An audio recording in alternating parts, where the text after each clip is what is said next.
evolution and involution as they are interpreted by occult societies. In my former series of lectures, I have been speaking about occult schools and secret societies, and I think it right today to bring this whole course of lectures to a close before we pass on to a different subject next time. A week from now I shall speak about the meaning of the days connected in the church calendar with the Christmas festival, most especially about Epiphany, which follows on the less important New Year festival. The lecture today, therefore, will be more in the nature of a conclusion. The question might be asked, what is the deeper meaning of such secret societies, and what is their whole purpose in world evolution? To such a question, my answer would be that they have a real connection with the way in which beings in this world evolve and make progress. If you wish to develop yourself, you know that different kinds of exercises are necessary toward this end, and that they are available. You have heard of Hatha Yoga, Raja Yoga, and other exercises of different kinds, by means of which societies and brotherhoods connected with occult science have initiated their members. Somebody might say, all this surely could be attained without these secret societies.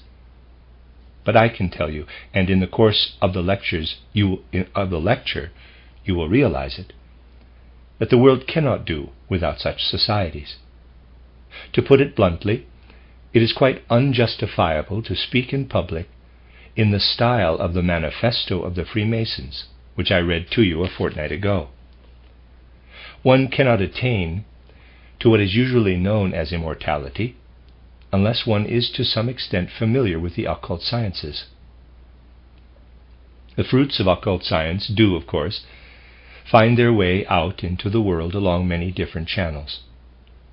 A great deal of occult knowledge exists in the various religions, and all those who participate deeply and sincerely in the life of a religious community have some share in this knowledge and are preparing themselves for the attainment of immortality in the real sense. But to subsist on the knowledge of this immortality and the feeling of belonging in the spiritual world in concrete experience and with full awareness is still something different. All of you have lived many times, but not all of you are conscious that you have lived through these many lives. However, you will gradually attain this consciousness, and without it man's life is lived with incomplete consciousness. It has never been the aim of occult science to inculcate into man a dim feeling of survival, but to impart a clear, fully conscious knowledge of onflowing life in the spiritual world. And there is a certain great law which governs the progressive development of consciousness in all future stages of life.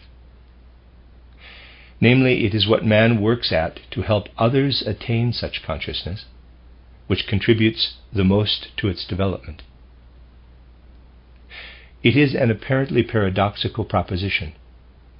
Everything a being works at without aiming at developing its own consciousness helps to maintain that being's consciousness. Take it as an example the building of a house. An architect builds a house. He does not build this house for himself, but undertakes the task of building it for reasons which have nothing at all to do with himself. You know well that this is very seldom the case. There are many people who to all appearances are not working for themselves, and yet in reality they are.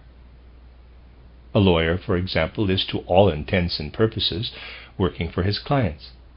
Part of his work may well be selfless, but the real question is one of earning his living. Whatever men do in business merely for the sake of their own livelihood, to the extent that their business only serves that end, just so much is lost in the way of spiritual gain. On the other hand, everything that is introduced into the work for an objective end, everything that is connected with the interests of another, helps to conserve our consciousness for future evolution. So that is quite clear. Now think of the Freemasons. In the original arrangement, they gave this injunction to their members: build such buildings as make no contribution at all to or have nothing to do with your own subsistence. All that has survived of the good old Freemasonry are certain charitable institutions. And although the lodges have lost their living roots in the ancient wisdom and occult knowledge once in their possession, these charitable institutions are evidence of a humanitarianism which, while it is empty of real substance, still persists and is cultivated as a tradition. Selfless activity is something that belongs to Freemasonry. Freemasonry did originally urge its members to work in the service of humanity, to build into the objective world. We are living now in the epoch of evolution that may be called the mineral epoch. And our task is to permeate this mineral world through and through with our own spirit. Grasp exactly what this means. You are building a house. You fetch the stones from some quarry. You hew them into the shapes needed for the house, and so on.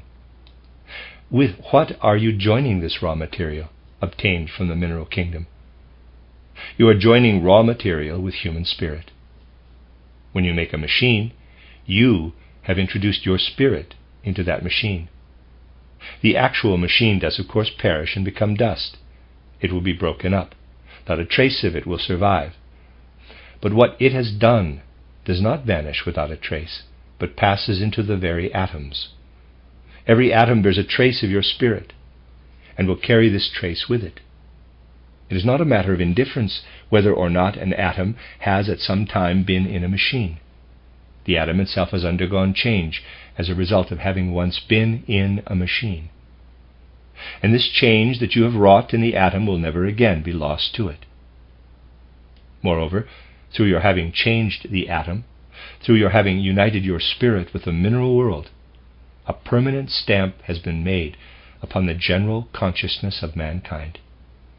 Just so much will be taken from us into the other world. It is a fact that all occult science consists of knowing how a man can act selflessly in order to attain the greatest enhancement of his own consciousness. Consider how certain men who have known this very clearly have been so selfless that they took steps to prevent their names from going down to posterity. An example of this is the Theologia Deutsch. Nobody knows who wrote it. Outwardly there is only the man from Frankfurt, in quotes.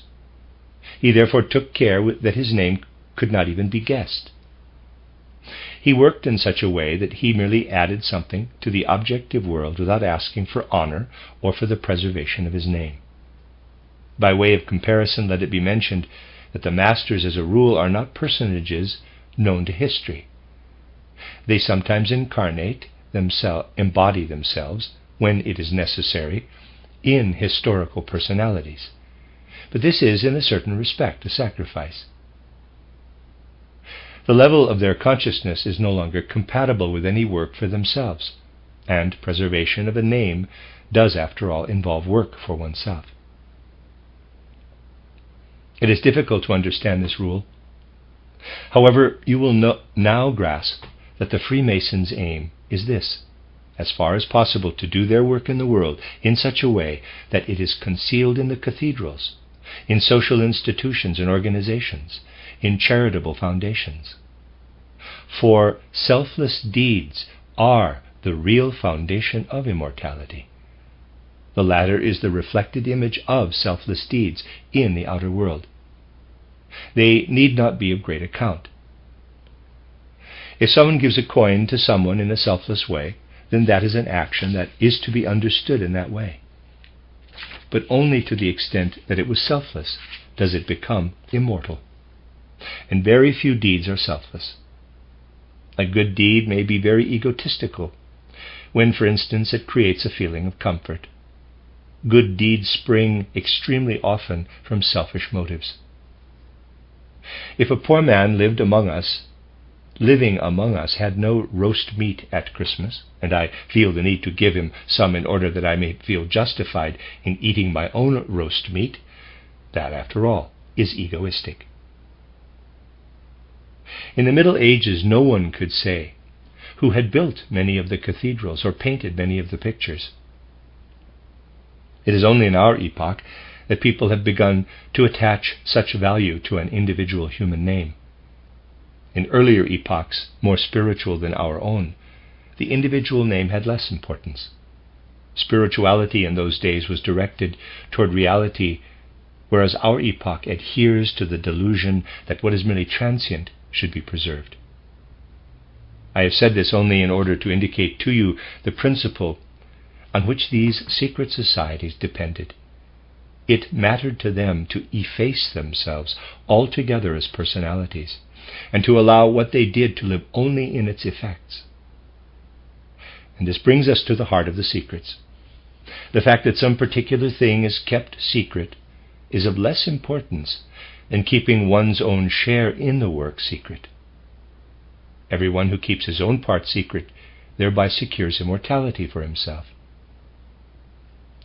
The rule is therefore clear and unambiguous. As much as you yourself put into the world, that much consciousness the world will give you back. That is connected with the greatest universal laws. You all have a soul, and you all have a spirit. This soul and spirit are called upon to reach one day the highest level stages of perfection. But you were already there before your first physical incarnation. You were first physically incarnated in the preceding races after the time of the Hyperborean and Polarian epochs. Before that you were purely beings of soul. But as beings of soul you were part of the world soul, and as spirit you were part of the general world spirit. The world soul and the world spirit were spread around you as nature is spread around you today. Just as the mineral world, the plant world, and the animal world are around you today, so were the worlds of soul and spirit spread around you then. And what was once outside you is now your soul. You have made inward what to begin with was outside. What today is your inward part was once spread about outside. This has now become your soul. The spirit too was once spread around you. What is now spread around you will become your inner life. You will take into yourself what is now the mineral kingdom, and it will become your inner part. The plant kingdom will become your inner part.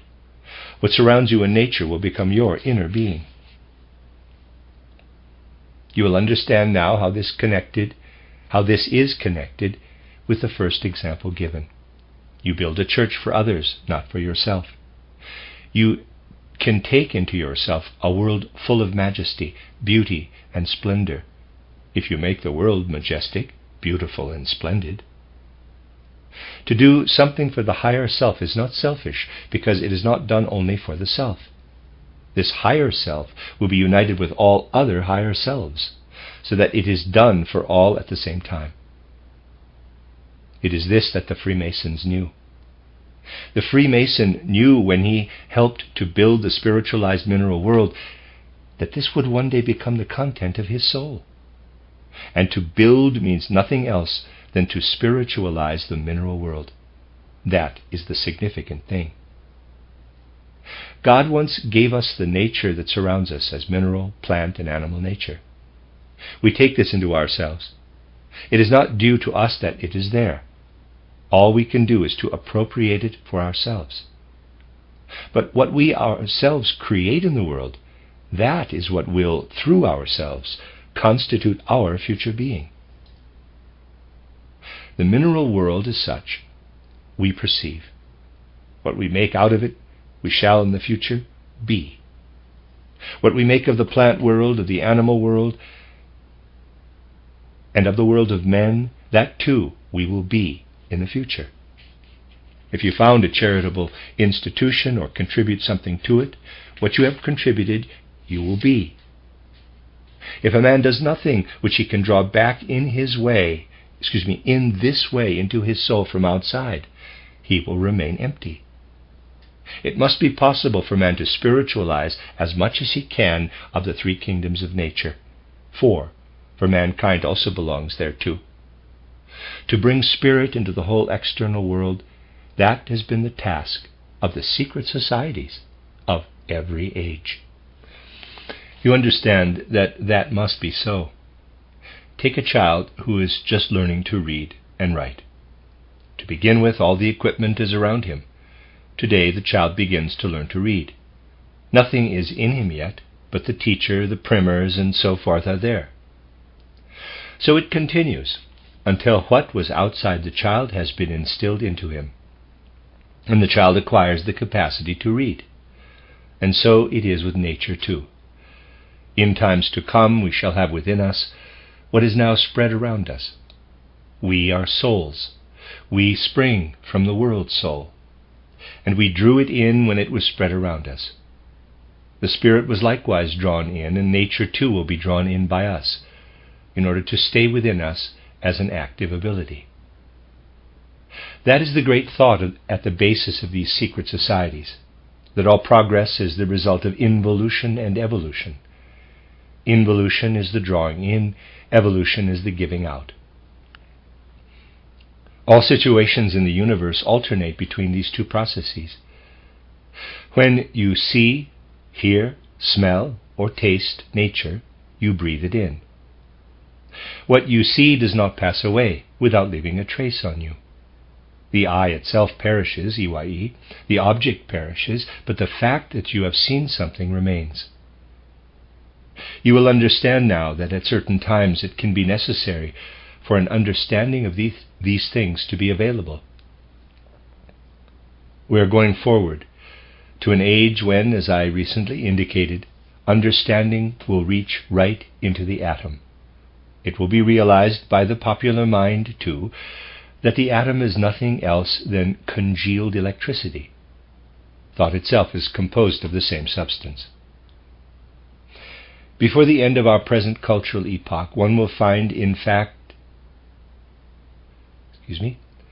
Before the end of our present cultural epoch, one will in fact have come so far that people will be able to penetrate into the atom itself. When one is able to grasp the materiality between the thought and the atom, then one will soon be able to understand how to penetrate the atom, and then nothing will be inaccessible to certain methods of working. A man standing here, let us say, will be able, by pressing a button concealed in his pocket, to explode some object at a great distance, let us say in Hamburg, just as wireless telegraphy is possible, by setting up a wave movement and causing it to take a particular form at some other place. This will be within man's power when the occult truth, that thought and atom consist of the same substance, is applied to practical life. It is possible to conceive what might happen in such circumstances if mankind has not by then reached selflessness. Only through the attainment of selflessness will it be possible to preserve mankind from the brink of destruction. The downfall of post-Atlantean culture will be caused by the lack of morality. The Lemurian race was destroyed by fire, the Atlantean by water. Ours will be destroyed by the war of all against all, by evil, by the struggle of men with one another. Humanity will destroy itself in mutual strife. And the despairing thing, more desperately tragic than other catastrophes, will be that the blame will lie with human beings themselves.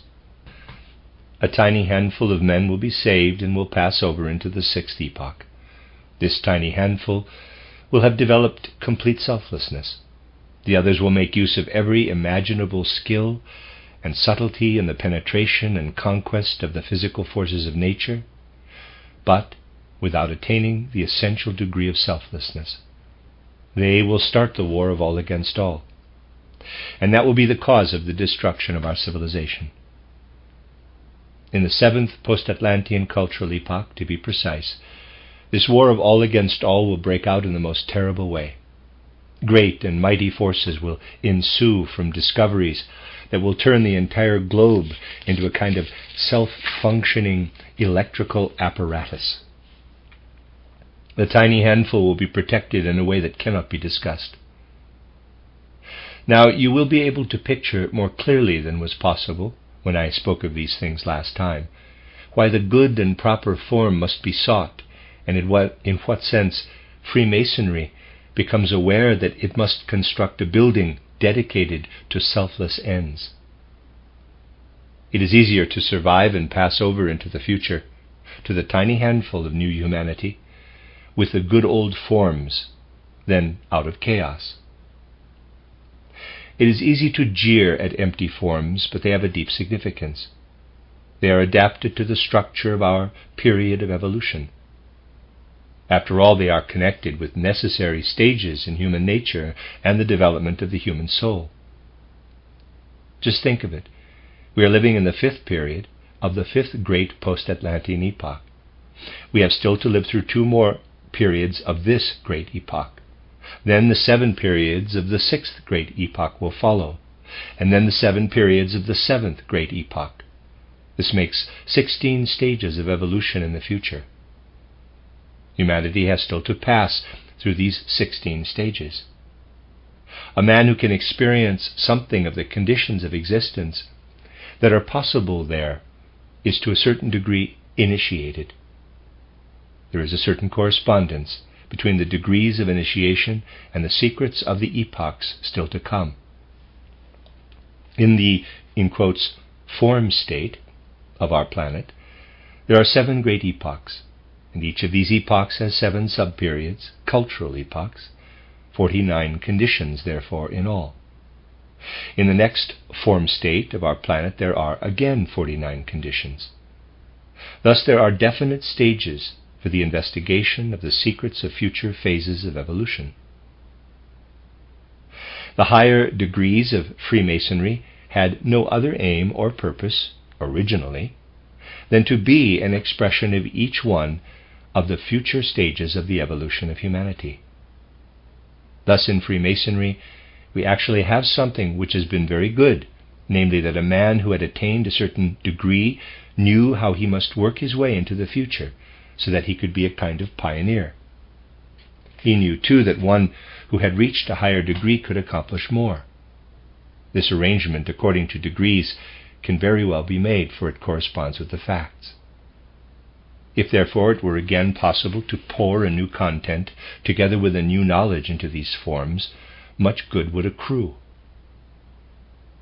Freemasonry would then be imbued with real spirit once again. But content and form belong to the whole. The state of affairs today is, as I have said, the degrees are there, but nobody has really worked through them.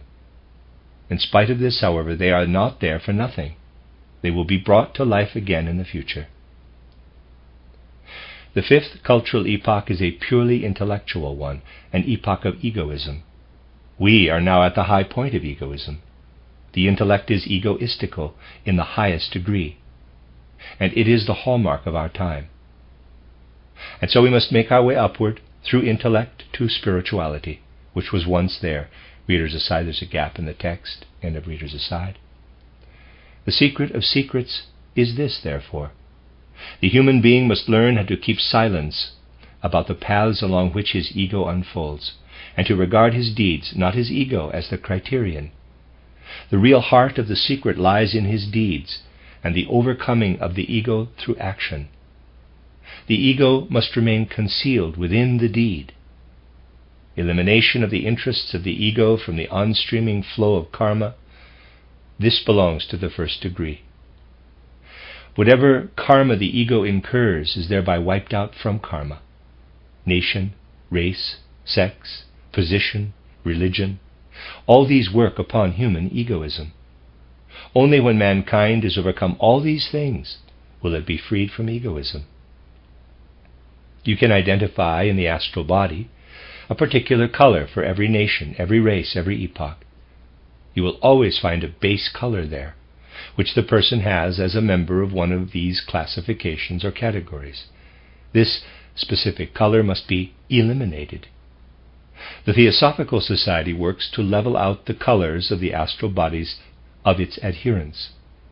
They must be of like color, like in respect of the base color. This base color gives rise to a certain substance, and there's a gap in the text, bracket, called Kundalini, which holds together within the human being the forces that lead eventually to the spirit, close bracket.